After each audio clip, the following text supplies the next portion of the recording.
TTD నెయ్యి సరఫరా అంశంపై వైసీపీ అధినేత జగన్ చేసిన ఆరోపణలపై హోంమంత్రి వంగల్పూడి అనిత తీవ్రస్థాయిలో ధ్వజమెత్తారు. అసలు సమస్య అయిన కల్తీని పక్కన పెట్టి సంబంధం లేని హెరిటేజ్ సంస్థపై జగన్ బురద చల్లే ప్రయత్నం చేస్తున్నారని ఆమె మండిపడ్డారు.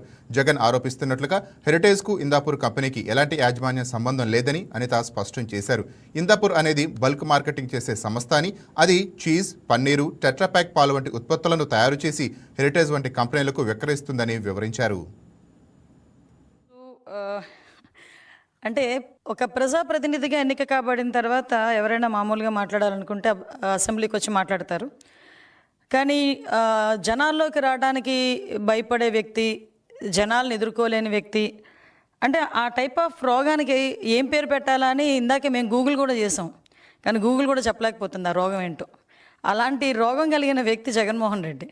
నిజంగా నవ్వొచ్చింది. 3 గంటల ప్రెస్ మీట్లో చెప్పిన అబద్ధాన్నే మళ్ళీ మళ్ళీ చెప్పి వాళ్ళ బ్లూ మీడియాలోని, సాక్షి మీడియాలోని చూపిస్తారు కదా అని అదే అబద్ధాన్ని పదే పదే చెప్తే నిజమైపోతుంది అన్నట్టుగా మొత్తం ప్రెస్ మీట్ అంతా చూస్తే అందులో ఒక్క లైన్ కూడా నిజం లేకుండా మొత్తం 3 గంటల పాటు ఏకబిగిన అబద్ధాలు చెప్పగలగడంలో ఓ Guinness book of world record సాధించగలిగాడేమో నా ఉద్దేశంలో.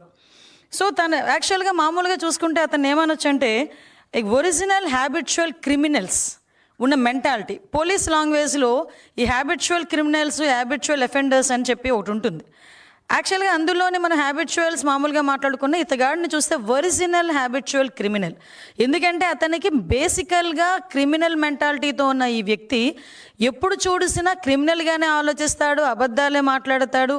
ఆఖరికి అబద్ధాన్ని కప్పిపుచ్చడానికి, అవతల వాళ్ళ మీద నెపాలు నెట్టడానికి కూడా ఎక్కడా కూడా ఎట్టి పరిస్థితుల్లోని వెనుకాడడు. అతను చేసిన తప్పిదాలని పక్క వాళ్ళ మీద నెట్టడానికి చూసే వ్యక్తుల్లో ఫస్ట్ వ్యక్తి జగన్మోహన్ రెడ్డి ఉంటాడు. మొన్న నేను ఒకటి చూసా, మొహానికి మసి అంటుకుంటేనట తుడాల్సింది అద్దాన్ని కాదట, మన మొహం మనం తుడుచుకోవాలి. దాని అర్థం ఏంటో, మసిపోవాలంటే మన మొహం మనం తుడుచుకోవాలి. దాని అర్థం ఏంటంటే మనం తప్పులు చేసి పక్కోడి మీద నెడితే మన మీద ఉన్న మరకలు పోవు. ఆ తప్పులు మనం సరిదిద్దుకుంటాలనుకుంటే అప్పుడు పోతాయి. అలా ఉంది ఈరోజు జగన్మోహన్ రెడ్డి పరిస్థితి చూస్తే.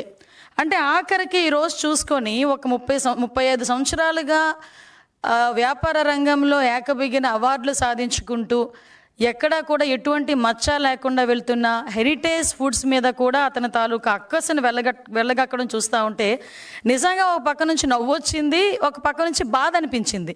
ఎక్కడో అక్కడ హెరిటేజ్ని బయటకు తీసుకురావాలి అంటే ఎక్కడో ఒక డైవర్షన్ పాలిటిక్స్ చేయాలి.